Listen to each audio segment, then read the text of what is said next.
ओम नमो भगवते श्री कृष्ण चैतन्य चंद्राय। ओम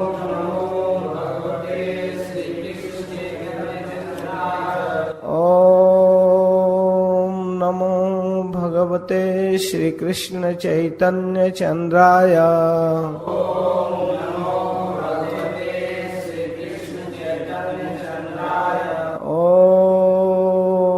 नमो भगवते श्री कृष्ण चैतन्य चंद्राय।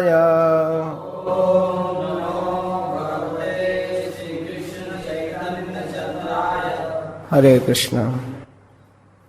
सुबह के सत्र में हम लोग श्री चैतन्य महाप्रभु के अवतार के मूल प्रयोजन के विषय में सुन रहे थे। 5वें श्लोक का अर्थ हो चुका है। अब 6वें श्लोक की व्याख्या कृष्णदास कविराज गोस्वामी करना चाहते हैं। पहले इस श्लोक का आभास करेंगे। आभास अप्रकाश का अर्थ समझते हैं। जैसे सूर्योदय होने से पहले आधा घंटा 45 मिनट पहले अंधकार समाप्त हो जाता है। इसका मतलब सूर्य का आभास हो जाता है। अब सूर्योदय होने वाला है और इसके बाद सूर्य जब निकलते हैं तो फिर उनका प्रकाश आता है।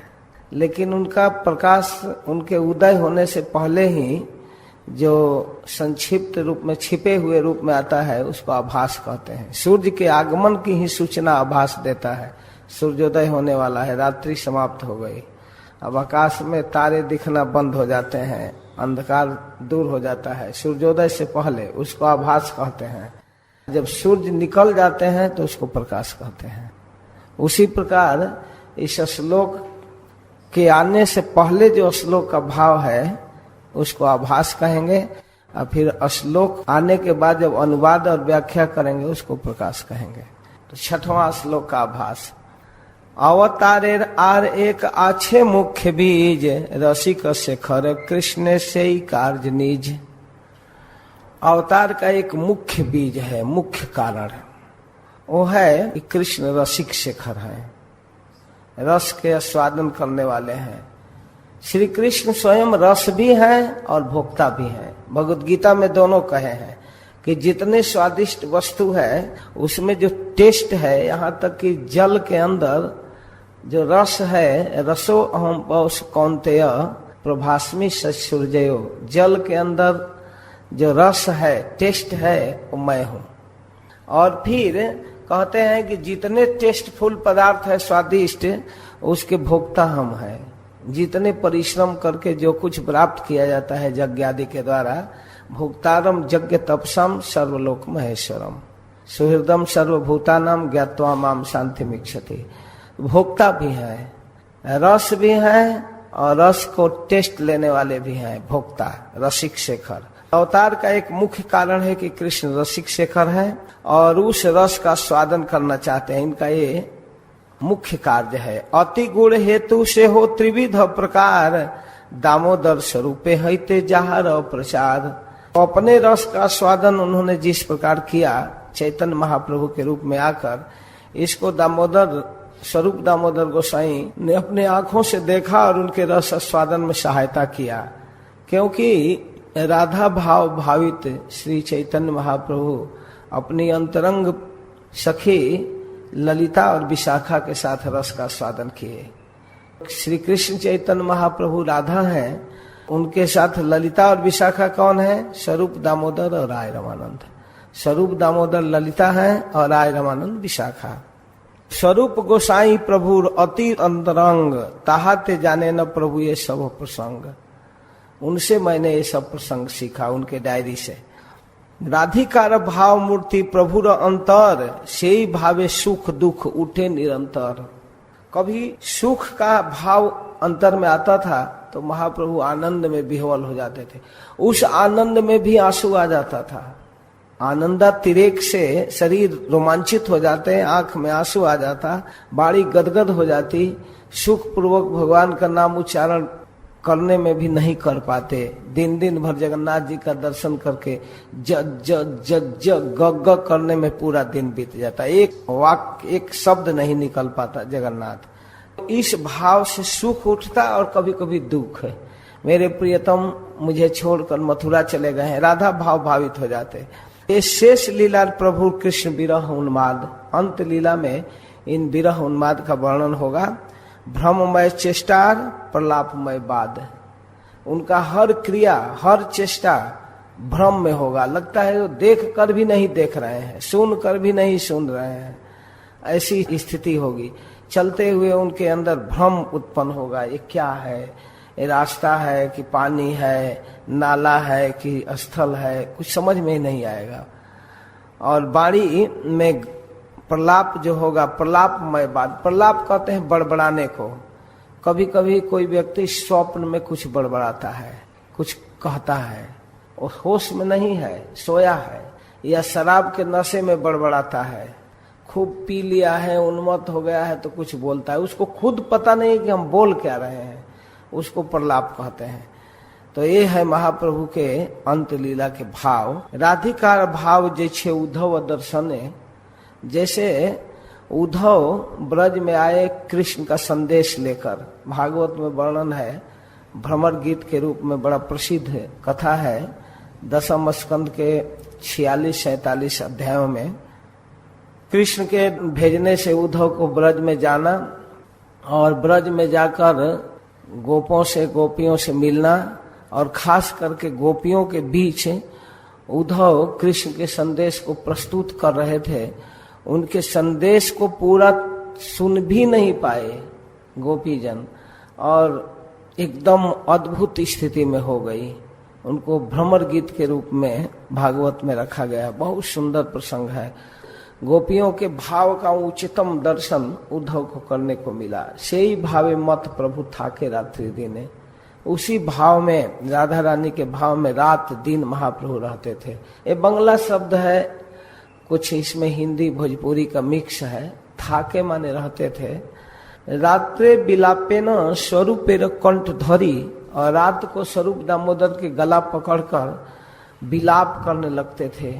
वो बिलाप सब आएगा, इसीलिए मैं स्थिर भाव से इन प्यारों का अनुवाद करना चाहता हूँ। मुझे बार बार संकोच हो रहा है कि सब मेरा अधिकार नहीं है, लेकिन फिर भी आवेश से अपन भाव कहे उघारे, आवेश में अपने स्थिति को कहने लगते थे। किस स्थिति में रो रहे हैं, क्यों रो रहे हैं, क्या बात है। जबे जय भाव उठे प्रभु अंतर, जब जो भाव उनके हृदय में उठता था, सही गीत श्लोक सुख देन दामोदर, उस तरह के श्लोक या उस तरह के गीत गा करके स्वरूप दामोदर उनको आश्वासन देते थे। उसी सखी भाव में, हे सखी मेरे दुख को सुनो, तो कहते थे कि हे सखी आप ऐसे दुखी मत होइए। उसमें गीत मुख्य रूप से 3 महाकवियों का सुनाते थे स्वरूप दामोदर। चंडीदास बंगाल के, विद्यापति जी मिथिला उत्तरी बिहार, और जयदेव जी नवद्वीप में भी रहे हैं, बंगाल में भी, और लास्ट में पुरी में रहे, जिनका दशावतार, गीत गोविंदम इत्यादि ग्रंथ है। गीत गोविंद के पद सुना करके उनको आश्वासन देते थे, जहाँ जब जैसा जरूरत पड़ता तब। एबे कार्य नाही किछु ये सब विचारे, आगे यह विवर युव करिया विस्तारे। अभी कोई जरूरत नहीं है उन बातों को कहने का, प्रसंग पाकर मैं केवल उसका टच कर रहा हूँ, आगे विस्तार से कहूंगा। पूर्वे ब्रजे कृष्ण त्रिविध वयो धर्म, ब्रज में श्री कृष्ण का 3 वय, वय माने आयु, 3 अवस्थाएं होती हैं। वो है कौमार, पौगंड और किशोर अतिमर्म। अवतार के बाद 5 वर्ष तक की अवस्था को कुमार अवस्था कहते हैं या बाल अवस्था कहते हैं, बाल्य लीला। और 5 के बाद जो 5वां से 6वां प्रारंभ होता है, वहां से 10 वर्ष तक को पौगंड कहते हैं, पौगंड अवस्था। 10 से आगे किशोर अवस्था कहते हैं, किशोर जो अवस्था। श्री कृष्ण के भाग्य में वृद्धावस्था नहीं है, और बूढ़ा नहीं होते। 10, 11, 12 वर्ष, 14 वर्ष के बच्चे जैसा वो 125 वर्ष के उम्र में भी दिखते थे।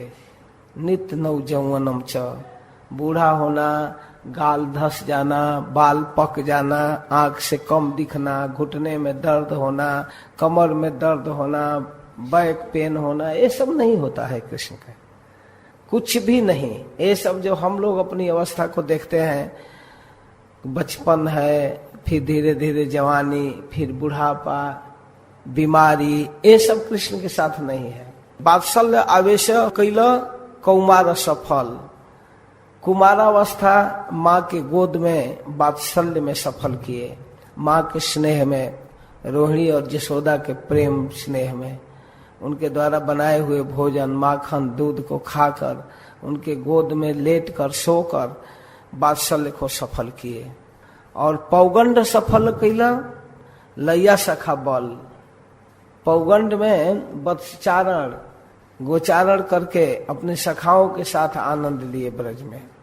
राधिकादि लैया कैला रासादि विलास, वांछा भरी अस्वादिले रसेर निर्यास। और भगवान जब 7 वर्ष के थे ना, 7-8 वर्ष के, उसी समय इनके शरीर में किशोरावस्था दिखता था। पौगंड अवस्था में थे लेकिन लगते थे 14 साल के, 7 साल के उम्र में 14 साल के लगते थे। गिराज धारण किए थे तो छोटा नहीं थे, 14 साल जैसे लगते थे, उम्र था 7 साल। और उसी अवस्था में किशोर अवस्था का जो लीला है, जो गोपियों के साथ रास आदि, वो 7-8 वर्ष की अवस्था में किए। रासादि विलास, वंछा भरी अस्वादिल रसेर नियास, कैशोर वयस काम जगत सकल, रासादि लीलाय तीन करिल सफल। क्योंकि 10 वर्ष के बाद कृष्ण ज्यादा नहीं ब्रज में रहे, 1 साल रहे। जो किशोर अवस्था है वो पौगंड अवस्था में ही आ गया था, और उसमें रास आदि किए। भगवान की लीला का क्रम बता रहे हैं। इस प्रकार कृष्ण लीला का स्वादन किए, और जो जो लीला ब्रज में किए, उन लीलाओं से अपने नित्य परिकरों को, गोप सखाओं को, माता पिता को और नित्य प्रेयसियां गोपियों को सुख दिए, उसका स्वादन किए। इस प्रकार रस के खान श्री कृष्ण रस का चर्वण किए, स्वादन किए, फिर भी उनकी इच्छा पूरी नहीं हुई। अब एक विशेष रस का स्वादन करना चाहते हैं। वो विशेष रस क्या है? राधिका के भाव के द्वारा रस स्वादन।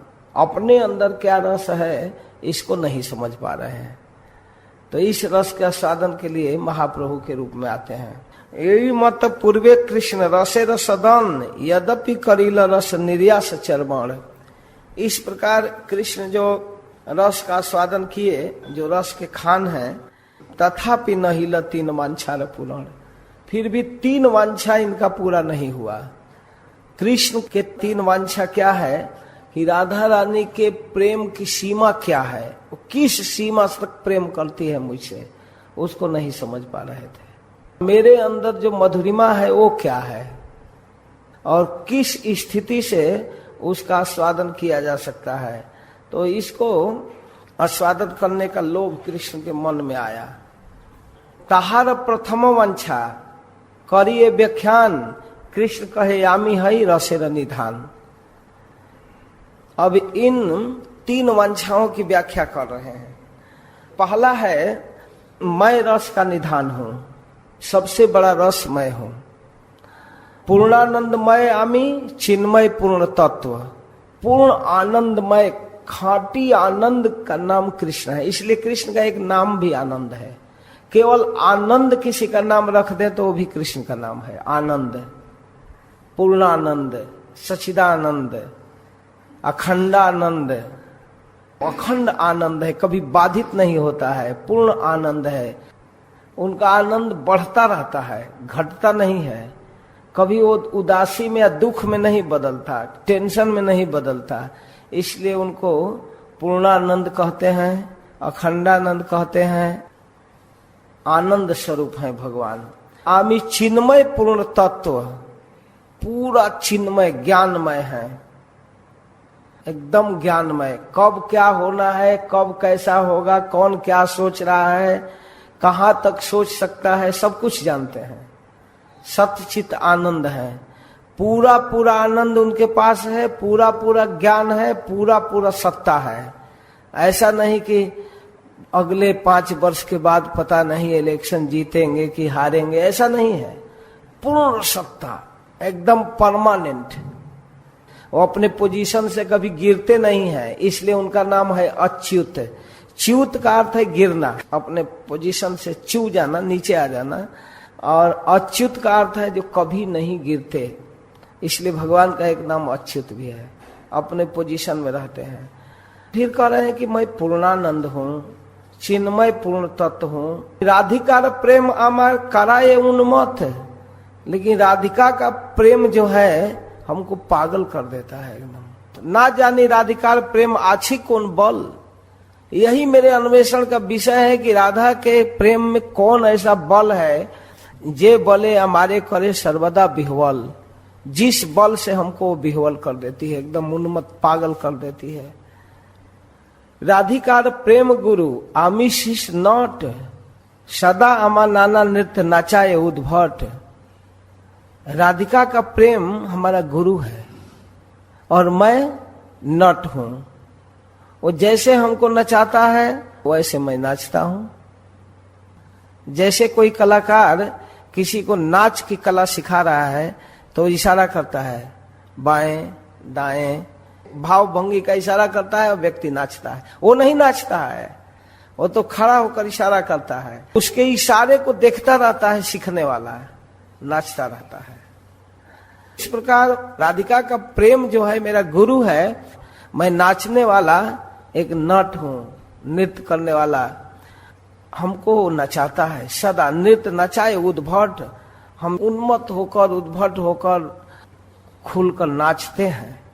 गोविंद लीलामृत का एक श्लोक उद्धृत कर रहे हैं। गोविंद लीलामृत भी कृष्णदास कविराज गोस्वामी का एक ग्रंथ है। गोविंद लीलामृतम बहुत सुंदर ग्रंथ लिखे हैं। उसमें भगवान के अष्टजाम लीला का वर्णन करते हैं। कस्माद वृंदे प्रिय सखी हरे पाद मूलात, कुतोसौ कुंडारण्डे किमिह कुरुते, नृत्य शिक्षाम गुरु कह तम तन्मूर्ति प्रति तरुलता दिग्विदिक्षु स्फुरंती, शैलु शिव भ्रमति परितो नर्तयंती स्वपश्चात। कस्मात वृंदेति, हे वृंदे तुम कहाँ से आई हो। प्रथमतो राधिका वचनम, पहले राधा बोलती हैं, हे प्रिय सखी हे वृंदे कस्मात तुम आगत, तुम कहाँ से आ रही हो। अत्र वृंदया उक्ति, हरे कृष्णस्य पाद मूलाद, मैं कृष्ण के चरण कमलों से आ रही हूँ, जहाँ कृष्ण है वहां से। तब राधिका वचनम, राधिका कहती है, कुतौसौ, वो कहाँ है। असौ कृष्ण कुत्र कस्मिन स्थले अस्ति, इस समय कृष्ण कहाँ है। वृंदावचनम कुंडारण्य, आपके कुंड राधा कुंड के वन में है। तब राधा रानी कहती हैं, किम करोति, क्या कर रहे हैं। वृंदाव कहती हैं, नृत्य शिक्षाम कुरुते। तब राधा रानी पूछती हैं, गुरु का, कौन उनका गुरु है। तो वृंदावचनम त्वन मूर्ति, आपकी मूर्ति, मूर्ति बनाकर शिक्षा ले रहे हैं। अरे नहीं, जतस त्वन मूर्ति दिग्विदिक्षु प्रति तरुलता स्फुरंती स्वपश्चातम नर्तयंती सर्वतो भावेन शैलु शिव नर्तकी इव भ्रमति। इस रूप में आपका ध्यान कर रहे हैं कि आप नृत्य कर रही हो, नाच रही हो। हर जगह आपकी मूर्ति उनको स्फुरण हो रहा है और उस मूर्ति को देख देख कर वो नृत्य सीख रहे हैं। आप उनके गुरु हो। निज प्रेमास्वादे मोर है ये आह्लाद, ता होते कोटि गुण राधा प्रेमास्वाद। अपने गणों के साथ, गोपियों के साथ, या जो भी प्रेम का स्वादन मैं करता हूँ जो मिलकर, उससे करोड़ों करोड़ों गुना सुख राधा के प्रेम से प्राप्त होता है। आमी यैसे परस्पर विरुद्ध धर्माश्रय, राधा प्रेम तैसे सदा विरुद्ध धर्ममय। मैं परस्पर विरुद्ध धर्म का आश्रय हूँ। जो मेरा स्वभाव है उसके ठीक विरुद्ध स्थिति प्राप्त हो जाती है। राधा प्रेम तैसे सदा विरुद्ध धर्ममय, वैसे ही राधा का प्रेम भी सर्वदा विरुद्ध धर्ममय हो जाता है। अपना जो स्वभाव है उसे विरुद्ध, प्रेम करना, सौहार्द करना, मिलना, ठीक उसके विपरीत स्थिति हो जाती है। मान कर लेना, क्रोध कर लेना। राधा प्रेम विभु आर बाड़ीते नहीं ठाई, तथापि यह क्षणे क्षणे बाढ़े सदाई। नहीं कि राधा का प्रेम विभु है, यानी अनंत। विभु का मतलब होता है अनलिमिटेड, असीम। जैसे समुद्र का जल असीम है, वैसे वो सर्वदा बढ़ता रहता है, घटता नहीं है। जहां हिते गुरु वस्तु नाही सुनिश्चित, तथापि गुरु धर्म गौरव वर्जित। जो बड़ा वस्तु है, गुरु मतलब बड़ा भारी, उसका निश्चित करना मुश्किल है। वो कहाँ तक उसका बड़प्पन है, कहाँ तक उसकी गुरुता है। तथापि गुरु धर्म गौरव वर्जित, फिर भी उसकी गुरुता है कि अपने गौरव, अपने गरिमा को बचा कर रखता है। जहां हिते सुनिर्मल द्वितीय नहीं आर, तथापि सर्वदा वाम्य वक्र व्यवहार। केवल मुझको प्रसन्न करना जिनका अभीष्ट है, उनमें भी वाम्य व्यवहार, वक्र, उल्टा व्यवहार देखा जाता है। क्रोध करना, चिढ़ जाना, नाराज हो जाना, दूर रहने की भावना करना, कसम खाना, मैं इससे बात नहीं करूंगी, इस तरह। तो ये स्थिति अद्भुत है, अद्भुत स्थिति है। भगवान राधा प्रेम का वर्णन कर रहे हैं। सेई प्रेमे राधिकार परम आश्रय, वह प्रेम राधिका के प्रेम का आश्रय है, उसी में वो टिका हुआ है। सेई प्रेमेर आमी है केवल विषय, मैं उस प्रेम का विषय हूँ। आश्रय और विषय दो वस्तु है। विषय जातीय सुख आमार आस्वाद, आमा होते कोटि गुण आश्रय आह्लाद। मैं उस प्रेम का विषय हूँ।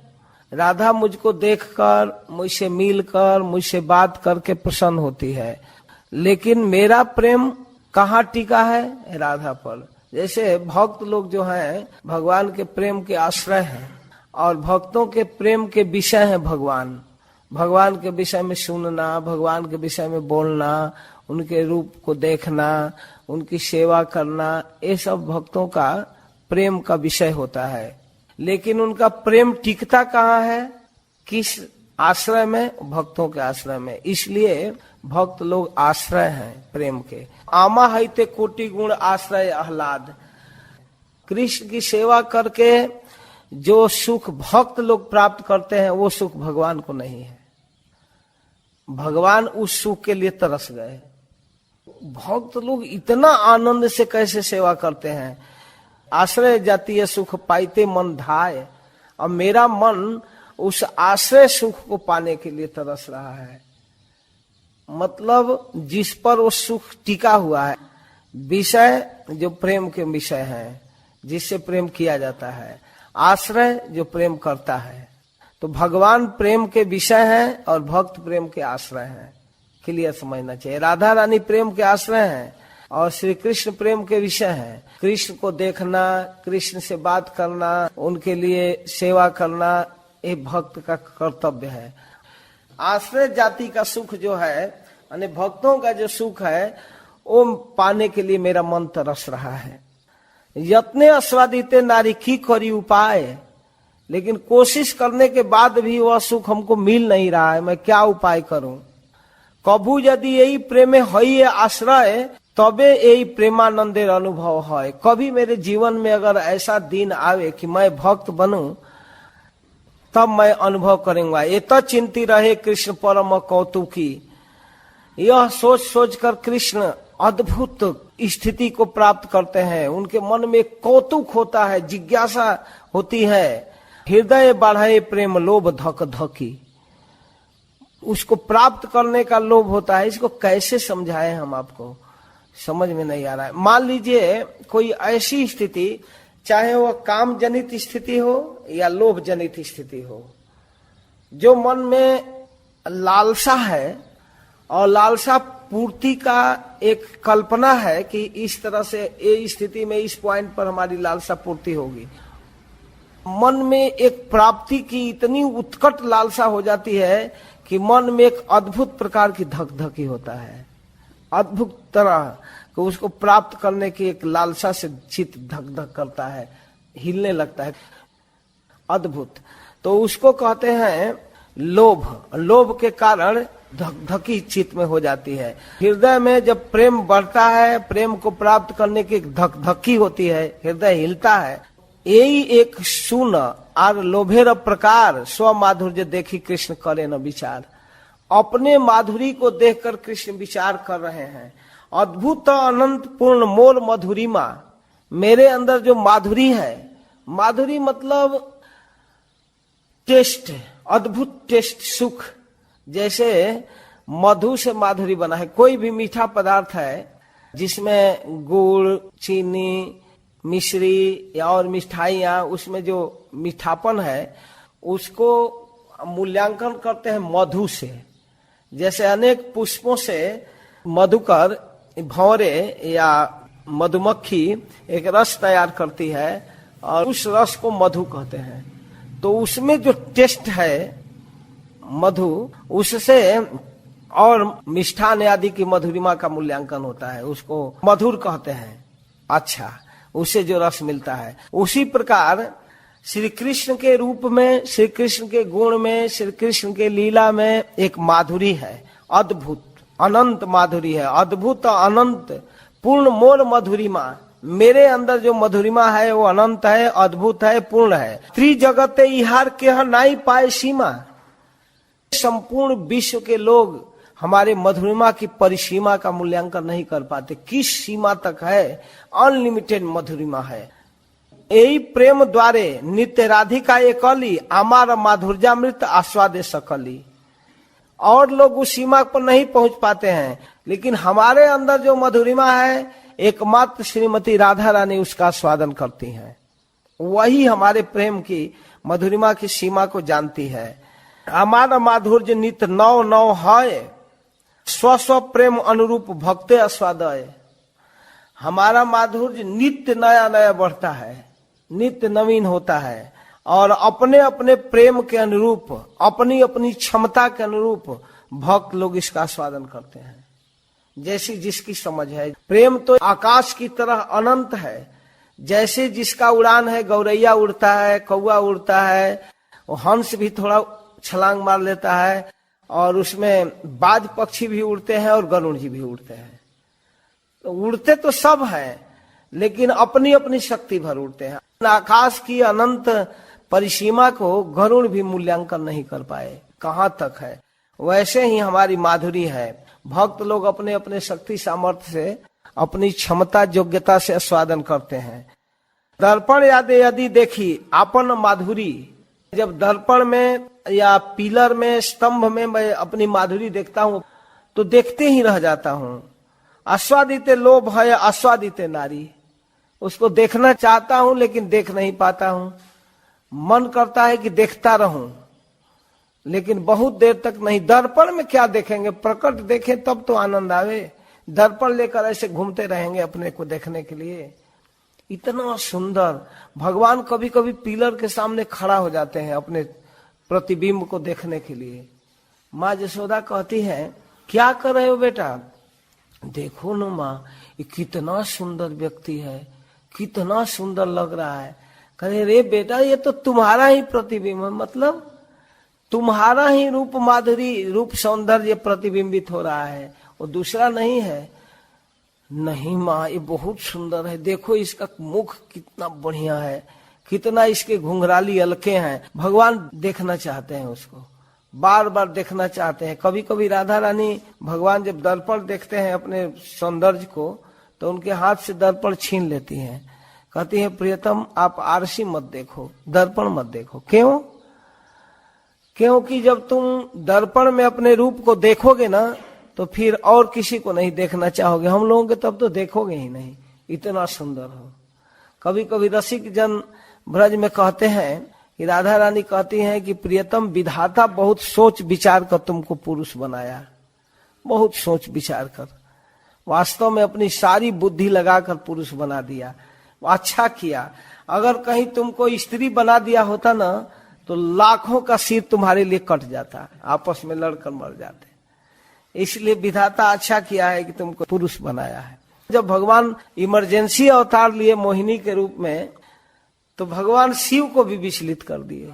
देखिए, काम जयी शिव भी विचलित हो गए उनके रूप को देखकर। विचार करिए यदि आस्वाद उपाय राधिकार स्वरूप होते तबे मन धाय। जब मन में सोचता हूं अपनी माधुरी का आस्वादन करना, तो आस्वादन हो नहीं पाता है। दर्पण में कितना देर तक देखेंगे। विचार करने पर जब आस्वादन का उपाय मन में आता है, तो मन में यही आ रहा है कि राधिका के स्वरूप से इसका आस्वादन किया जा सकता है। कृष्ण माधुर्य एक स्वाभाविक बल, कृष्ण आदि नर नारी करे चंचल। कृष्ण के स्वरूप का, कृष्ण के सौंदर्य का अद्भुत माधुरी है। उनके अनेक माधुरी है, रूप माधुरी, वेणु माधुरी, गुण माधुरी, धाम माधुरी, अलग अलग माधुरी है। और सभी माधुरी अपरिसीम, कोई सीमा नहीं है उस माधुरी का। वेणु बजाए तो सारा जगत उस बांसुरी को सुनकर पागल हो जाता है। उनका रूप देखते हैं तो मेला लग जाता है देखने के लिए, सारा काम धंधा छोड़कर देखते रहते हैं। वो कुछ लीला किए हैं, कुछ गुण प्रकट किए हैं, तो वो भी अद्भुत है। वो जहां निवास करते हैं वो भी अद्भुत है। तो ये सब भगवान के माधुरी है, ये सब अद्भुत माधुरी है। हर चीज में मधुरिमा है। सारे नर नारी को चंचल कर देते हैं। श्रवणे दर्शने आकर्षय सर्व मन। कोई उनके विषय में सुनता है तो सब कुछ छोड़कर पागल हो जाता है। जीवन में यही चाहता है केवल उनके विषय में ही सुनूं। ये 2 कान कम पड़ जाता है, 10,000 कान मांगता है। पृथ्वी महाराज 10,000 कान मांगे कथा सुनने के लिए। कोई देखता है तो उनके 2 आंख कम पड़ जाता है, 1000 आंख मांगते हैं। जब भगवान दुल्हा के रूप में सजे जनकपुर में, श्री राम के रूप में, तो वहां सब लोग देख रहे थे उस स्वरूप को। इंद्र भी देख रहे थे। इंद्र को 1000 आंख थे। उनके भाग्य की सराहना किया गया है कि इंद्र 1000 आंख से देख रहे थे। जब द्रौपदी को नग्न देखना हुआ तो विदुर जी कह रहे हैं, आज इस सभा में सबसे बड़ा सौभाग्य भाई साहब आपका है कि आप दोनों आंख के अंधे हैं, कि आप अपने आंख से अपनी पुत्र वधू को नग्न नहीं देखेंगे। आज तो आंख वाले अभागे हैं, जिनके पास आंख है वही अभागा है जो एक स्त्री को नग्न देखेगा। आपका आज अंधा होना सार्थक हो गया। दुर्भाग्य है मेरा कि मेरे पास आंख है, इसलिए मैं इस सभा से जा रहा हूं। इतना कहकर चले गए विदुर जी। तो वहां आंख होना दुर्भाग्य हो गया और वहां 1000 आंख होना सौभाग्य हो गया भगवान को देखने के लिए। श्रवण दर्शने आकर्षय सर्व मन। सबके मन को, सबके चित्त को आकर्षित कर देते हैं। अपन आस्वादित करे अनेक जतन, लेकिन हम आस्वादन नहीं कर पा रहे हैं, इसके लिए कोशिश कर रहे हैं। ए माधुर्या मृत पान सदा जेवा करे, तृष्णा शांति न है तृष्णा बाढ़े निरंतरे। भगवान की माधुरी ऐसा है कि उसको जितना ले उतना कम पड़ता है, जितना सुने उतना कम पड़ता है, जितना देखे उतना कम पड़ता है। तृष्णा शांति न है तृष्णा बाढ़े निरंतरे, ये बढ़ती जाती है। अतृप्त हैया करे विधाता निंदन। भगवान के रूप देखकर विधाता की निंदा करते हैं। अविदग्ध विधि भाल ना जाने सृजन। वास्तव में ब्रह्मा मूर्ख है, उसको सृष्टि करने नहीं आता। कोटि नेत्र ना दिल सबे दिल दुई। करोड़ों करोड़ों आंख देना चाहिए ब्रजवासियों को, त्रिभुवन सुंदर श्याम सुंदर का दर्शन ठीक से कर सके, लेकिन करोड़ नहीं दिया तो दिया, और उस पर भी पर्दा लगा दिया। ताहते निमेष कृष्ण की देखी बमुई। उस पर भी पर्दा बार बार गिरता है, पलक गिरता है, तो कैसे हम देख पाएंगे। इस तरह से गोपियां दुखी हो जाती हैं। सुखदेव गोस्वामी कहते हैं महाराज परीक्षित से, 10वें स्कंद के 82 अध्याय में श्लोक है, गोप्यस्य कृष्णमुपलभ्य चिरादभीष्टम यत प्रेक्षणे दिशसु पक्षमकृतम सपन्ति दृग्भी हृदय कृतमलम परिरम्य सर्वात् तद्भाव माँ पुरपी नित्य युजम दुरापम। जब उनके सौंदर्य को उनकी रानियां देखती थी, रुक्मिणी आदि, उनके लिए भी वह रूप दुर्लभ है। उनको गोपियों ने प्राप्त किया, जो कृष्ण उन सबके हृदय में नित्य विराजित हैं, चिर इप्सित हैं, हमेशा चाहती हैं, जिनके दर्शन के समय में निमेष मात्र को सहन नहीं कर पाती। निमेष जो पलक गिरता है, निमेष पात को वो असहनीय दुख के रूप में अनुभव करती हैं। और उन कृष्ण को अनेक दिनों के पश्चात कुरुक्षेत्र में दर्शन करके गोपियों ने निज दृष्टि के द्वारा जो परिपूर्ण आलिंगन किया, ऐसा लगा कि गोपियां अपने आंख में कृष्ण को बसा लेगी, एकदम धसा लेंगी, भीतर बंद करके पैक कर लेगी, ऐसा लग रहा था। ऐसे देख रही थी श्री कृष्ण को। गोपी गीत में गोपियां कहती हैं, हे प्रियतम, हम आपको देखना चाहती हैं। जब तुम दिन में गोचारण के लिए भ्रमण करते हो तब तुम्हें न देखकर हमारा हृदय कितना दुखी हो जाता है। उस समय एक मुहूर्त भी एक जीव के समान बीतता है। कब गोचारण करके लौटोगे, कब लौटोगे? तुम्हारे कुटिल अलकावली शोभित श्रीमुख का दर्शन के समय हम सबके नयनों में जो निमेष पात होता है, पलक गिरता है, तो यह विचार करके बुद्धिहीन विधाता की अयोग्यता का निदर्शन करती है कि कितना मूर्ख ब्रह्मा है, कैसे बनाया। धिक्कार है उसकी सृष्टि को, बनाने नहीं आया, वो जड़ है वास्तव में। दूसरी गोपी कहती है वास्तव में जड़ है, उसका बाप ही कमल है तो वो कैसे चेतन हो जाएगा? कमल कोई चेतन पदार्थ है, जड़ पदार्थ है। उसको कहती है अटति जद भवान अहनिकाननम त्रुटि जुगायते त्वाम पश्यताम कुटिल कुंतलम श्रीमुखंशते जड़ा उदीक्षताम पक्ष्म कृदिशाम। इस प्रकार कृष्णावलोकन बिना नेत्रे फल नहीं आन।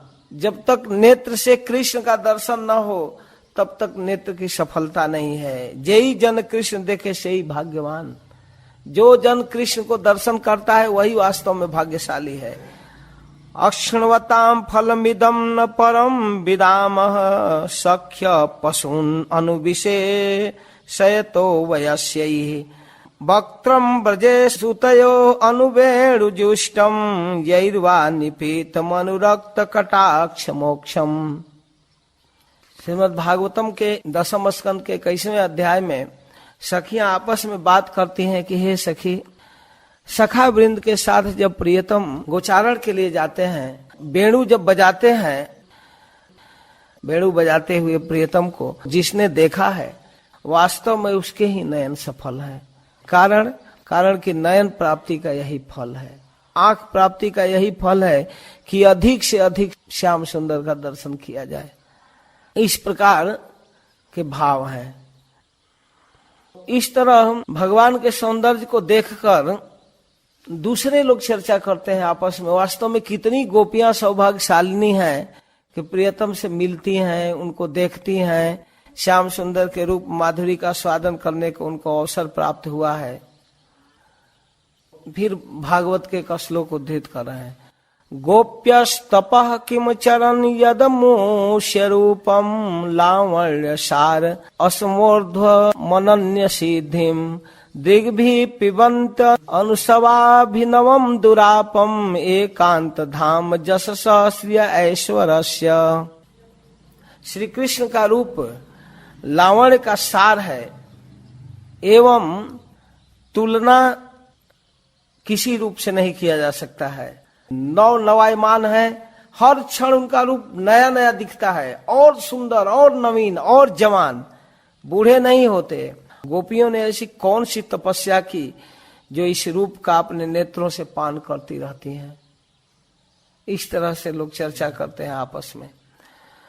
वास्तव में अद्भुत स्वरूप है गोपियों का, केवल देखती रहती हैं और देखने में वो सुख की अनुभूति करती हैं, और ज्यादा सुख। उस सुख की तुलना किसी भी संसारिक सुख से नहीं किया जा सकता। इन सब स्थिति का आस्वादन चैतन्य महाप्रभु के रूप में आकर किए।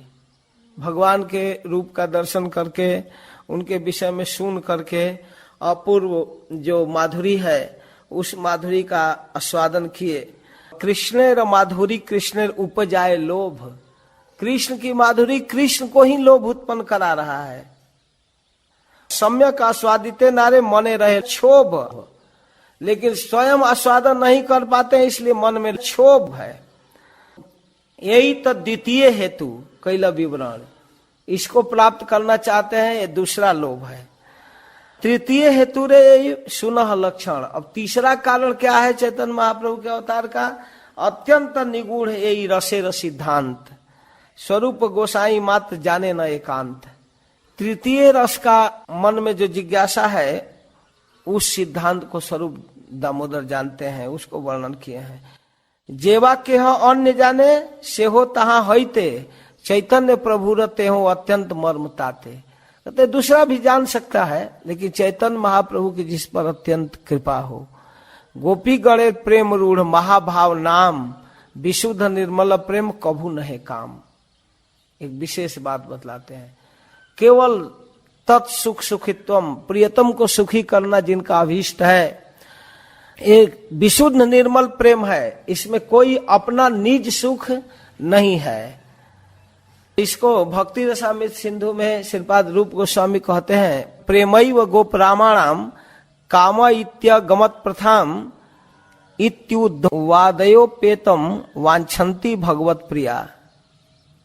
गोप रामाणाम प्रेमैव काम इति प्रथाम अगमत भगवतः प्रिया भगवत भक्ता उद्वादयोपि एतम वांछन्ति। गोपी वृंद के प्रेम ही काम के नाम से भागवत में वर्णन किया गया है।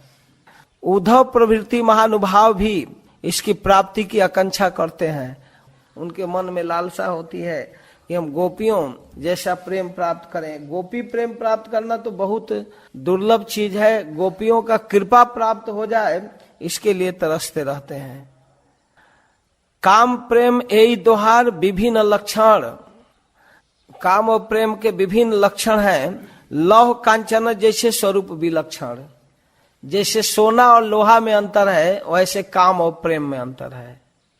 आत्म इंद्रिय प्रीति वांछा तारे कही काम, कृष्ण इंद्रिय प्रीति इच्छा धरे प्रेम नाम। जब व्यक्ति किसी व्यक्ति को देखकर, किसी वस्तु को देखकर, प्राप्त करके, खाकर, सुनकर, सूंघकर अपने इंद्रियों में सुख की अनुभूति करता है, तो उसको काम कहते हैं। सिनेमा देखकर खुश होना, फिल्म की गाना सुनकर प्रसन्न होना, कुछ होटल में खाकर खुश होना, ये इंद्रिय की तृप्ति है, इसको काम कहते हैं। किसी को स्पर्श आलिंगन चुम्बन प्राप्त करके सुखी होना, ये काम है। कृष्ण इंद्रिय प्रीति इच्छा धरे प्रेम नाम। जब हम अपने व्यवहारों से कृष्ण को प्रसन्न करना चाहते हैं तो इसको प्रेम कहते हैं। इन दोनों में काफी अंतर है।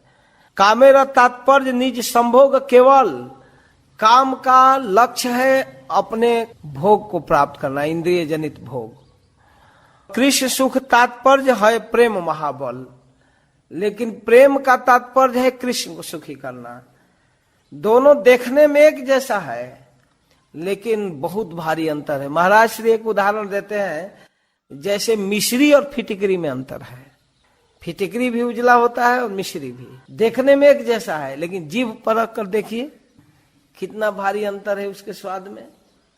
तो वैसे लोक धर्म, वेद धर्म, देह धर्म, कर्म, जितने लोक में धर्म है, समाज की सेवा, माता पिता की सेवा, पत्नी की सेवा, बच्चे की सेवा, ये सब वेद धर्म है, देह धर्म है, कर्म है, लज्जा, धैर्य, देह सुख, आत्म सुख, मर्म, ये सब आत्म सुख है जितने कर्म है। दुस्त्यज आदि पथ निज परिजन, स्वजन करे जत तारण भर्सन, कृष्ण सुख हेतु करे प्रेम से मन, इहारे कहिए कृष्ण दृढ़ अनुराग, स्वच्छ धौत वस्त्र जैसे नाही कोन दाग। ऐसा है प्रेम, उसमें किसी प्रकार की कामना का कोई जगह ही नहीं है। दूध का जो फेन तैयार होता है वो जितना सफेद होता है, एकदम स्वच्छ, वैसा कृष्ण प्रेम धवल होता है। कोई दाग नहीं, कुछ नहीं, कोई कामना नहीं, कोई इच्छा नहीं, कोई योजना नहीं, कोई अपनी प्लानिंग नहीं, केवल प्रियतम को प्रसन्न करना। अतएव काम प्रेमेर अद्भुत अंतर। काम और प्रेम में अद्भुत अंतर है। काम अंधतम, प्रेम निर्मल भास्कर। काम निवीण अंधकार है और प्रेम उज्जवल भास्कर। जैसे सूर्य आकाश में निकले और आकाश में बादल न हो, एकदम प्रकाश पुंज सूर्य, वैसे निर्मल है प्रेम। अतएव गोपी गणे नाही काम गंध है, कृष्ण सुख लागी मात्र कृष्ण संबंध है।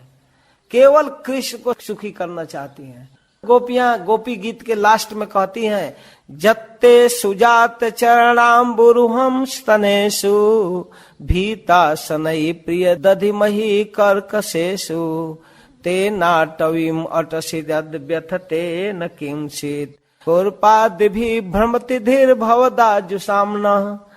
हे प्रियतम, हमारे कठिन वक्षस्थल में तुम्हारा कोमल पद कमल को रखने में हम भयभीत हो जाती हैं, धीरे धीरे स्थापन करती हैं कि आपके चरण व्यथित न हो। और उसी चरणों से तुम अरण्य में वन में घूम रहे हो, कठिन कंकड़ों से क्या तुम्हारे चरणों की व्यथा नहीं होती? यह सोच सोचकर हम विभ्रांत हो जाती हैं, हमारी बुद्धि भ्रमित हो जाती है, हम क्या करें। यह है गोपी प्रेम। इस तरह से प्रियतम को सुख देना उनका अभिष्ट होता है। आत्म सुख दुख गोपी नाही को विचार, कृष्ण सुख हेतु करे संगते बिहार। अपने सुख के लिए गोपियां कृष्ण के साथ नहीं रहती हैं, कृष्ण को सुखी करने के लिए रहती हैं। कृष्ण लागी यार सब करी परित्याग, कृष्ण सुख हेतु करे शुद्ध अनुराग। कृष्ण के सुख के लिए वो सारा व्यवहार करती है। भागवत के कई श्लोक उद्धृत कर रहे हैं बीच बीच में। एवं मदर्थोजित लोक वेद स्वानाम हियो मयनुवृतये बला मया परोक्षम भजता तिरोहितम मासूयितम मारहत तत्प्रियम प्रिया। आपसे हम प्रेम करने के लिए सारे संसार को छोड़कर आई हूँ, धर्म का आचरण छोड़कर, स्वजनों को बांधवों को छोड़कर, आर्य पथ छोड़कर, सारा जो वेद मर्यादा है सबको परित्याग कर दिया आपके सुख के लिए। आप में हमारा अनुराग दिन रात बढ़ा हुआ है। भगवान गोपियों के प्रेम को देखकर कहते हैं कि हे प्रेयसियों, आप लोगों ने मेरे लिए सब कुछ छोड़ दिया, सारा धर्म आचरण, स्वजन बंधु बांधव, और आपका प्रेम निरंतर बढ़ रहा है, निरंतर अनुवर्धित है। उसी प्रेम को और ज्यादा बढ़ाने के लिए मैं आपसे तिरोहित हो गया।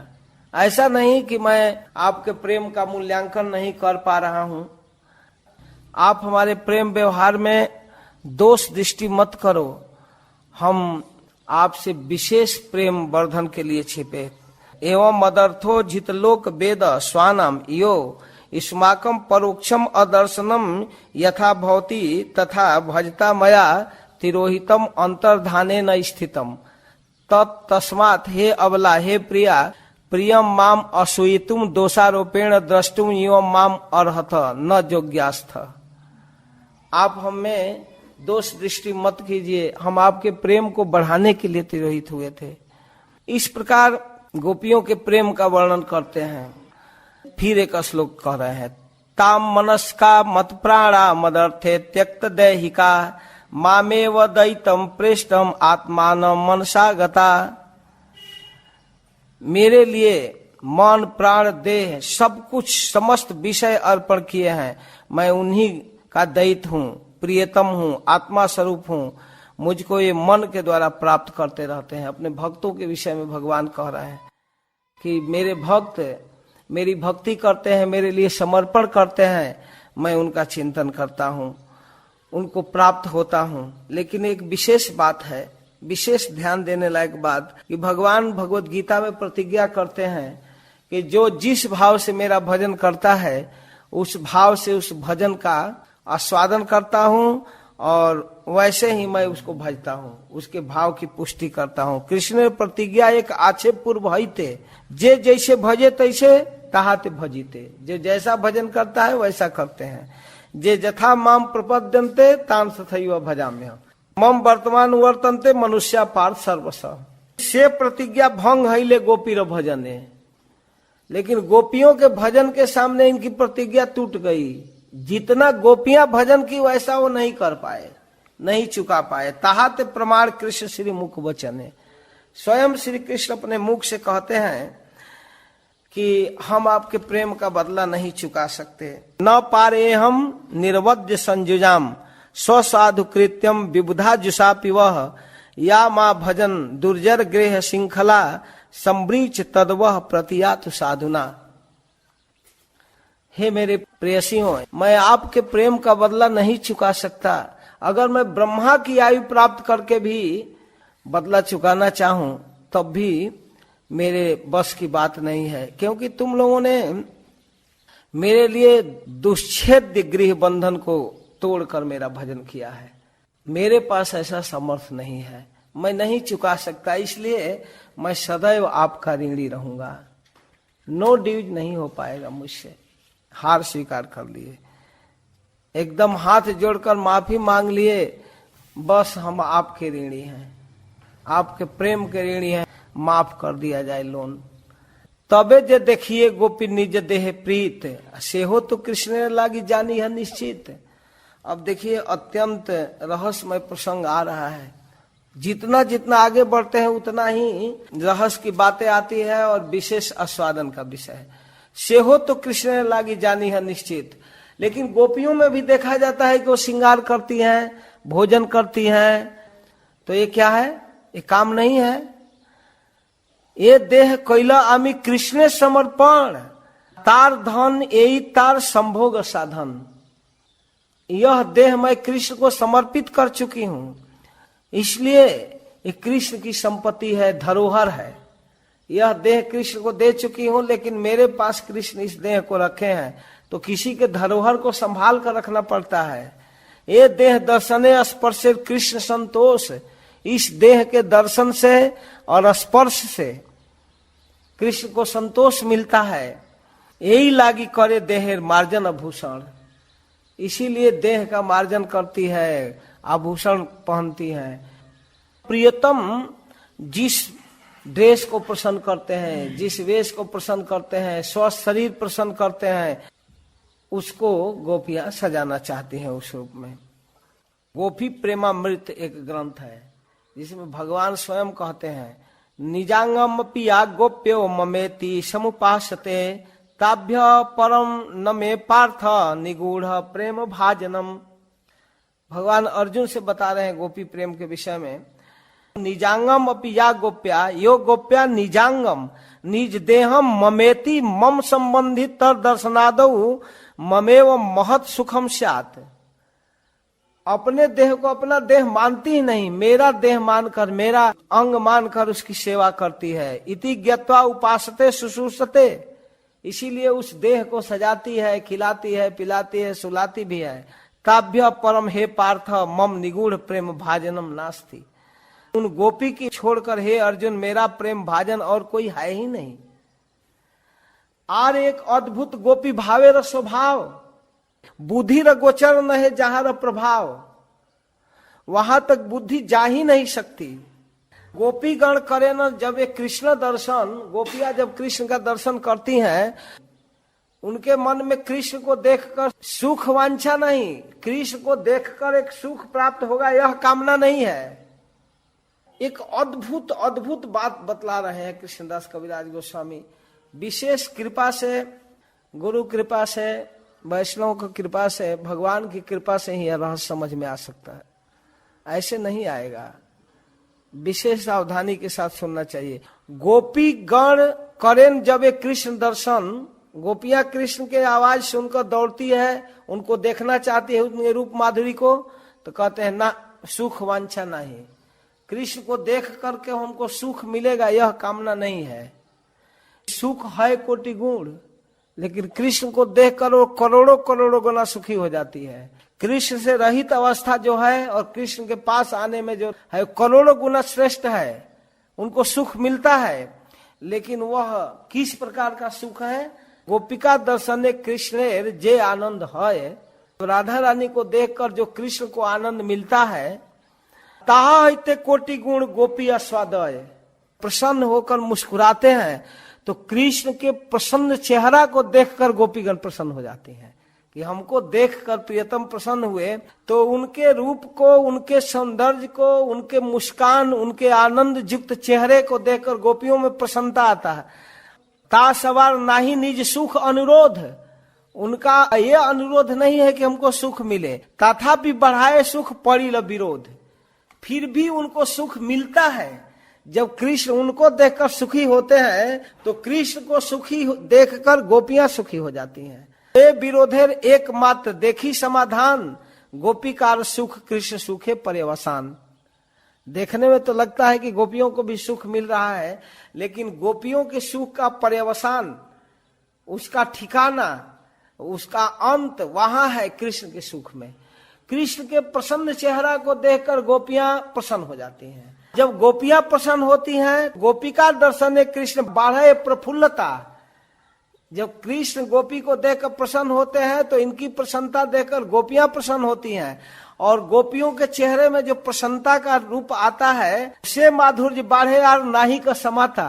फिर उस प्रसन्न चेहरे को देखकर कृष्ण जब प्रसन्न होते हैं फिर दोबारा, तो उसकी किसी सुख से तुलना नहीं किया जा सकता। हमारा दर्शन कृष्ण पाइलो ये तो सुख। गोपियां सोचती है कि हमारे दर्शन से प्रियतम को इतना सुख मिला, यही सुख है गोपी प्रफुल्ल अंग मुख। यह सोचकर गोपियों के अंग, गोपियों का मुख और ज्यादा प्रफुल्लित हो जाता है, आनंदित हो जाता है। जो चेहरे में सौंदर्य है, जो चेहरे में प्रसन्नता का सौंदर्य है, वो डेकोरेशन और कपड़े में नहीं है। कितना ही सजा दीजिए, कुछ भी पहना दीजिए, उदास होकर मुंह लटका लिया तो वह सौंदर्य बिगड़ जाता है। और फटा पुराना या बिना कपड़ा पहने कोई व्यक्ति प्रसन्न है, चेहरा आनंदित है, आहा क्या सुख है उस चेहरे में। तो जब गोपियों के चेहरे को कृष्ण देखते हैं तो कृष्ण को आनंद मिलता है, और जब कृष्ण के चेहरा आनंदित होता है तो गोपियों को ऑटोमेटिक आनंद आ जाता है। वाह, हमको देखकर प्रियतम इतना खुश हो गए। यही सुख है गोपी प्रफुल्ल अंग मुख। कृष्ण को सुखी देखकर उनका अंग और मुख प्रफुल्लित हो जाता है। गोपी शोभा देखी कृष्ण शोभा बाढ़े तत्। गोपियों के चेहरे में जब आनंद की रेखा देखते हैं कृष्ण तो उनकी शोभा और बढ़ जाती है। यही मत परस्पर पड़े हुड़ा हुड़ी, परस्पर बाढ़े के हम मुख नहीं मुड़ी। इस प्रकार परस्पर सुख का आदान प्रदान होता है। गोपियों को देखकर कृष्ण सुखी हुए, कृष्ण को देखकर गोपियां प्रसन्न हो गई, फिर गोपियों की प्रसन्नता को देखकर कृष्ण प्रसन्न हुए, फिर कृष्ण की प्रसन्नता को देखकर गोपियां प्रसन्न हुई। कोई मुख नहीं मोड़ता है, परस्पर सुख का होड़ लग जाता है। किंतु कृष्ण सुख है गोपी रूप गुणे। कृष्ण के सुख है गोपियों के रूप और गुण। तार सुखे सुख वृद्धि है गोपी गणे। जब गोपियों के व्यवहार से और गोपियों के सौंदर्य से कृष्ण सुखी होते हैं तो गोपियों को अत्यधिक आनंद मिलता है। अतएव से ही सुख है कृष्ण सुख पोषे। इसलिए उस सुख से कृष्ण के सुख का पोषण होता है। यही हेतु गोपी प्रेम ना ही काम दोषे। इसलिए गोपियों के प्रेम में कोई काम का स्थान नहीं है, वे प्रियतम को सुखी करना चाहती हैं। इस प्रकार एक अद्भुत सौंदर्य, अद्भुत प्रेम के होड़ का वर्णन किए। आगे कहते हैं, आर एक गोपी प्रेम स्वाभाविक चिन्ह, जे प्रकारे है प्रेम काम दोषहीन। एक और विशेष बात बताना चाहते हैं, गोपियों के प्रेम के स्वाभाविक चिन्ह जिसमें किसी प्रकार का काम गंध नहीं है। गोपी प्रेम करे कृष्ण माधुर्य पुष्टि, माधुर्य बढ़ाए प्रेम हैया महातुष्टि। गोपी प्रेम कृष्ण के माधुरिमा को बढ़ा देता है। कभी कभी व्यक्ति अकेलापन अनुभव करता है, जब अपने प्रिय जनों के साथ होता है तो उसका आनंद बढ़ जाता है, उसका सौंदर्य बढ़ जाता है, उसके बोलने की क्षमता बढ़ जाती है। ऐसे अकेले अकेले क्या बात करेगा, कैसे, किससे? भगवान गोपियों को देखकर आनंदित हो जाते हैं और उनकी जो मधुरिमा है, रूप माधुरी और बढ़ जाती है, उसकी पुष्टि होती है। माधुर्य बढ़ाए प्रेम हैया महातुष्टि। प्रीति विषयानंद तदाश्रयानंद। ये प्रेम के विषय श्री कृष्ण है और उनके आश्रय आनंद है गोपीजन। ताहा नहीं निज सुख वांछा संबंध। वहां कोई अपने सुख का कोई स्थान ही नहीं है। निरुपाधि प्रेम जहां, तहां यही रीत। जहां कोई उपाधि नहीं है वहां उस प्रेम की यही रीति है। निज प्रेमानंदे कृष्ण सेवानंद बाधे, से आनंदे प्रति भक्तिर है महाक्रोधे। जब कृष्ण को आनंद प्रदान करते हैं, सेवा करते हैं, तो कभी कभी ऐसा व्यवहार हो जाता है कि उस सेवा में बाधा उत्पन्न हो जाती है। से आनंदे प्रति भक्तिर है महाक्रोधे, उस आनंद के प्रति उसको क्रोध होता है, अपने पर क्रोध होता है। जैसे एक बार दारुक जो सारथी है कृष्ण का, द्वारिका में बीजन कर रहा था, पंखा झेल रहा था भगवान को। तो पंखा झेल रहा था और भगवान के सौंदर्य को देख रहा था। देखते देखते उसके अंग स्तंभित होने लगे, एकदम स्थिर, पंखा हिल नहीं रहा था, देखना ही चाहता था तो एकदम खड़ा हो जाता था। उनको देखने में पंखा हिल नहीं रहा था, उनकी बात सुनने में हिलाना नहीं चाहता था, स्तंभित हो गया। स्तंभित हो गया तो अपने पर क्रोध हो रहा है, क्या हो रहा है, क्या हो रहा है। दारुक उस प्रेम घन आनंद को भी तिरस्कार करने लगा। ये प्रेम धिक्कार है, मुझको इस तरह से कृष्ण के प्रति प्रेम के उत्पन्न होता है। कभी कभी भगवान को देखना चाहते हैं, इतना आंखों से आंसू गिरता है, इतना आंसू गिरता है कि वो दिखते ही नहीं ठीक से। तो जो प्रेम की अवस्था है अश्रुपात, वो भी उस प्रेम में बाधा उत्पन्न कर देता है। तो गोपियां उस प्रेम के लिए, उस आंसू के लिए अपने को दोष देने लगती हैं। क्यों हो रहा है? अंगस्तम भारम भमुतंग ज्ञानतम प्रेमानंदम दारुको नाभ्यनंदत कंसारा ते बीजने जैन साक्षात बक्षो दियांतरायो व्यधाही। गोपियां अपनी स्थिति की निंदा करती हैं, क्योंकि गोविंद के दर्शन जनित जो आनंद है उसके कारण जो नयनों से अश्रुधारा गिरता है, गोविंद के दर्शन में जो बाधा उत्पन्न करता है, इसके लिए उस प्रेम को, उस आनंद के अतिरेक को वो निंदा करती हैं, ठीक नहीं है। आर शुद्ध भक्त कृष्ण प्रेम सेवा बीने स्वसुखार्थ सालोक्यादि नाग करे ग्रहणे। कृष्ण सेवा के लिए वो अपने सुख की तिलांजलि दे देता है, यहाँ तक कि अपने मोक्ष आदि सुख को भी तिलांजलि देता है। भगवान कपिल देव कहते हैं, मदगुण श्रुति मात्रेण मई सर्व गुहाशय। मेरे विषय में सुनकर व्यक्ति मेरे प्रति आसक्त होता है। मनोगति अविच्छिन्ना जथा गंगा अमसौ अम्बुधौ। जैसे गंगा की धार हिमालय से गिरकर सीधे समुद्र में जाती है, वैसे भक्तों की मन की गति केवल कृष्ण में जाता है। लक्षणम भक्ति योगस्य निर्गुणस्य युदाहृतम अहेतुक्य व्यवहिता या भक्ति पुरुषोत्तमे। इस प्रकार जो मन की गति है, जो अकारण अव्यवहिता, किसी प्रकार बाधा उत्पन्न करने वाली नहीं, रुकने वाली नहीं, निष्कामा भक्ति कृष्ण में जो होता है, वही वास्तव में सर्वश्रेष्ठ है। इसी पर आगे कहते हैं, सालोक्य शास्त्री सारूप्य सामीप्य कत्वमप्युत दीयमानम न गिणंती बिना मत सेवनम जना। भक्त लोग सेवा के अतिरिक्त दूसरी मुक्ति चाहते ही नहीं, हमको ये चाहिए वो चाहिए नहीं चाहते हैं। इस प्रकार अनेक श्लोक उद्धृत करके इस बात को बतलाते हैं कि सेवा के अलावा और कुछ चाहिए ही नहीं, अपने सुख का कोई गंध ही नहीं है। काम गंधहीन स्वाभाविक गोपी प्रेम। गोपियों में कोई काम, कोई लालसा नहीं। निर्मल उज्जवल शुद्ध जेन दग्ध हेम, जैसे तपाया हुआ सोना है। कृष्ण न सहाय गुरु बांधव प्रेयसी, गोपिका है न प्रिया शिष्या सखी दासी।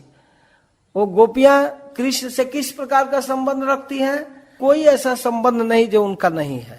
कृष्ण के कभी गुरु का काम करती है, उनको सलाह भी देती हैं, कभी बंधु का काम करती हैं, कभी प्रेयसी का, कभी प्रिया, कभी शिष्या, कभी सखी सखा, कभी दासी। गोपीकार जाने न कृष्ण मने रवांछित, प्रेम सेवा परिपाटी इष्ट समिहित। गोपियां ही जानती है ठीक ठीक कृष्ण को किस में सुख मिलेगा। इसलिए भगवान कहते हैं गोपी प्रेमामृत ग्रंथ में, सहाया गुरव शिष्या भुजिष्या बांधवा स्त्रिय, सत्यम बदामि ते पार्थ गोप्य किम में भवंति न। हे पार्थ, हे अर्जुन, मैं सत्य कहता हूँ, गोपीगण मेरे सहायक हैं, गुरु हैं, शिष्य हैं, दासी हैं, बंधु हैं और मेरी प्रिया हैं, भार्या हैं। मेरी मर्यादा, मेरी सेवा, मेरी श्रद्धा, मेरी सब कुछ वही करती हैं।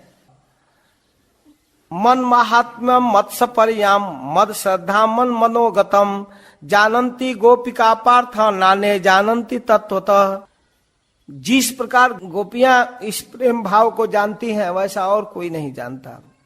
सही राधार भाव लैया चैतन्य अवतार, इन्हीं राधा के भाव को लेकर चैतन्य महाप्रभु का अवतार हुआ। सही राधार भाव लैया चैतन्य अवतार, जुग धर्म नाम प्रेम कैल प्रचार। सही भावे निज वंशा करिल पुराण, अवतारे रेरी वंशा मूल कारण।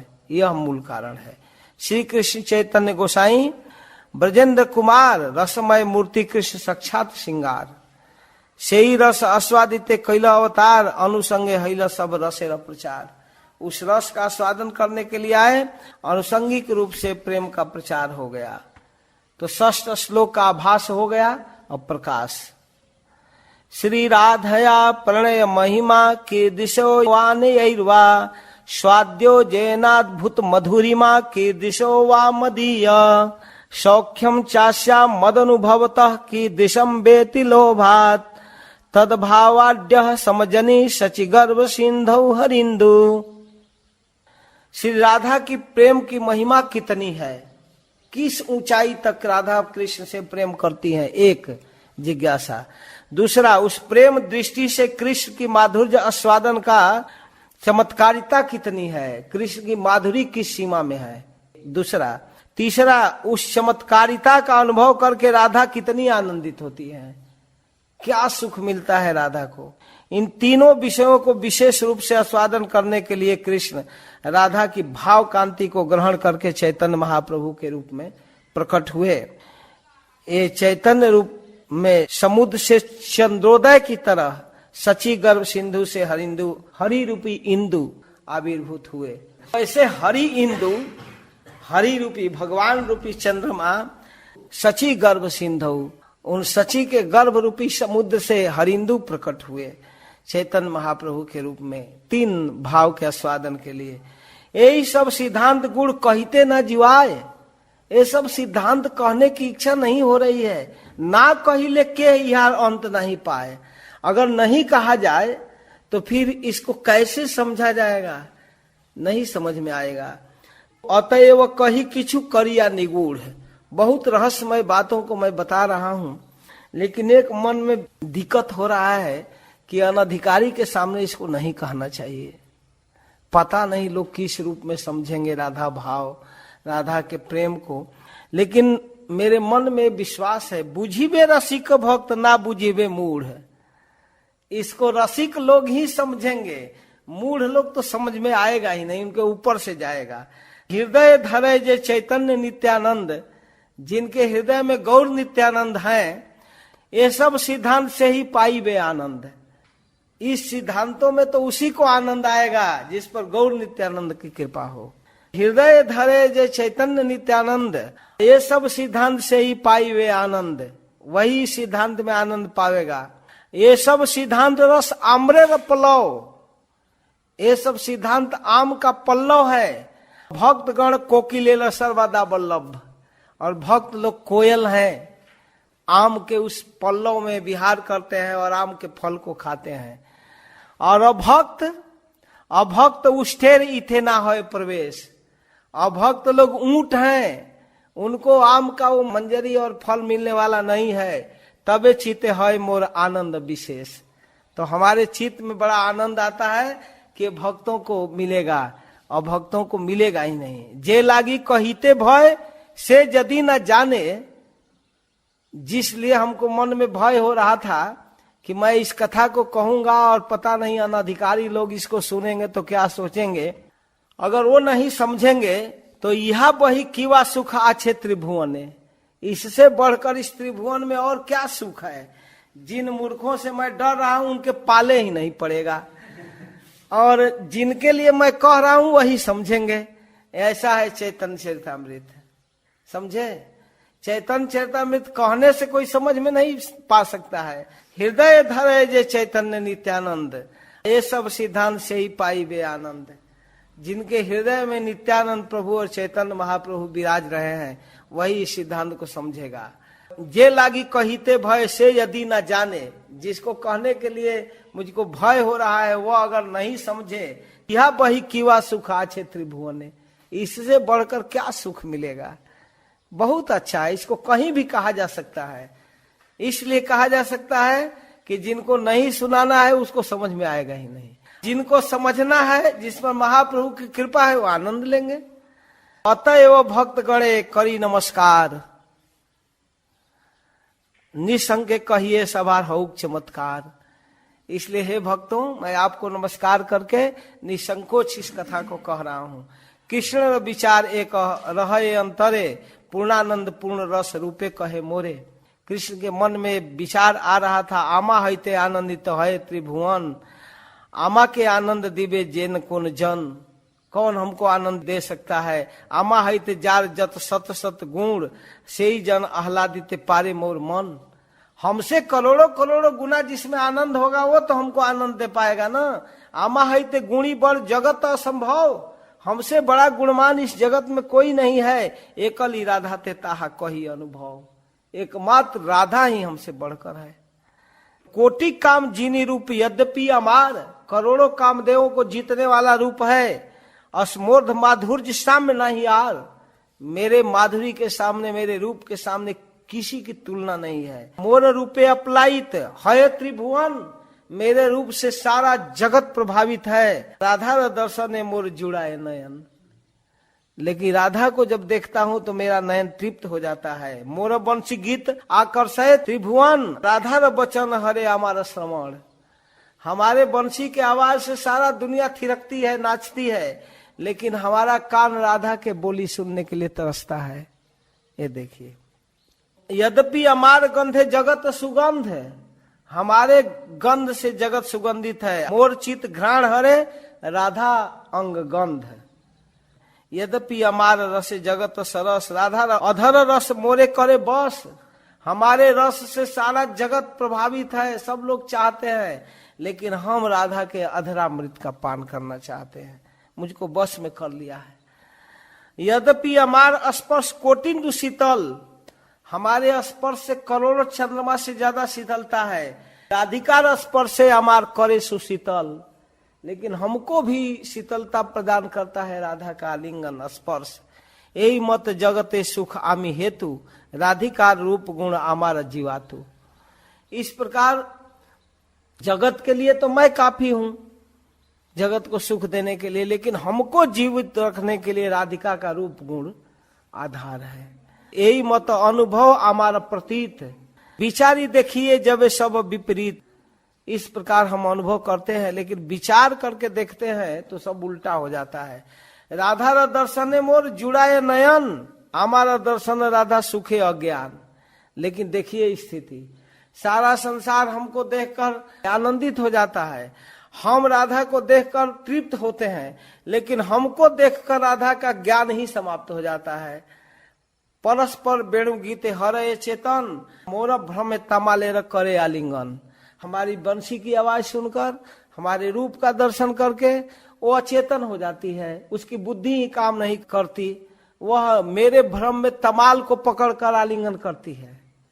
हे प्रियतम, बहुत देर के बाद मिले, आप कहाँ थे? पेड़ को पकड़ ली, कृष्ण आलिंगन पाइनु जन्म सफल। हाय हाय प्रियतम, आज जन्म सार्थक हो गया, आप मिले। यही सुखे मग्न रहे वृक्ष करी कोले, वृक्ष को गोद में लेकर वो आनंद में रहती है। अनुकूल बातें यदि पाए मोर गंध, मेरे स्पर्श को करके हवा बहकर उसके पास चला जाए, उड़ी या पढ़े चाहे प्रेमे हो या अंध, तब उसके मन में इतनी त्वरता होती है कि वो सोचती है कि मैं उड़कर प्रियतम के पास चली जाऊं। तामुल चर्बित जबे करे आस्वादन, जब हमारे चबाए हुए पान को लेती है तो आनंद समुद्र मग्न किछु ही न जाने। हमारा संग में राधा पाए जे आनंद, शतमुखे कही तबु नहीं पाई अंत। ते हमारे संगम से, संग से जो राधा रानी को सुख मिलता है, उसको सैकड़ों मुख से भी वर्णन नहीं किया जाता। दोहारे जे सम रस भरत मुनि माने, हमारा ब्रजेरा रस सेह नहीं जाने। भरत मुनि एक बहुत बड़े नाट्य और श्रृंगार के कवि हुए हैं, वो सारे रस का वर्णन करते हैं, लेकिन ब्रज के रस को भरत मुनि भी नहीं जानते। अन्यो न संगमे आमी जत सुख पाई, ताहा ही ते राधा सुख सत अधिकाई। एक दूसरे से जो सुख मिलता है उससे राधा रानी का सुख और ज्यादा बढ़ता रहता है। ताते जानी मोरे आछे कौन एक रस, आमार मोहिनी राधा तारे करे बस। इन सब रसों का स्वादन जब हम करना चाहते हैं तो हमको वही प्रभावित करती है। आमा है ते राधा पाए जे जाती है सुख, तहा आस्वादिते आमी सदाई उन्मुख। हमसे जो राधा रानी सुख को प्राप्त करना चाहती है, उस सुख को प्राप्त करने के लिए हम सदा तरसते हैं, उन्मुख रहते हैं। तहा आस्वादिते आमी सदाई उन्मुख, नाना जत्न करी आमी नारी आस्वादिते। इसको बार बार कह रहे हैं। जेई सुख माधुर्य घ्राणे लोभ बाढ़े चीते, वही हमारे चित्त में लोभ है। रस आस्वादिते आमी कैल अवतार, प्रेम रस आस्वादिल विविध प्रकार। इसी रस का आस्वादन करने के लिए हम आए। राग मार्ग भक्त भक्ति करे जे प्रकारे, तहा सिखाई लीला आचरण द्वारे। ब्रज में जिन जिन रसों के द्वारा भक्त लोग मेरे साथ संबंध किए, उस रस को मैं जगत में देना चाहता हूँ। यही तीन तृष्णा मोर नहिल पुराण, विजातीय भाव नहे तहा आस्वादन। इन तीन रसों का स्वादन मैं करना चाहता हूं, लेकिन ये दूसरे स्वरूप से होगा ही नहीं, ये विजातीय भाव से नहीं होगा। राधिकार भाव कांति अंगीकार बिने, से ही तीन सुख कभू नहे आस्वादने। बिना राधा रानी के मूड में और बिना राधा रानी की कांति को लिए सुख नहीं मिलेगा।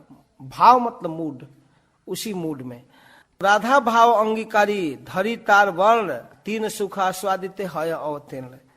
सर्व भावे करिल कृष्ण यही तो निश्चय, हे न काल आइल जुगावतार समय।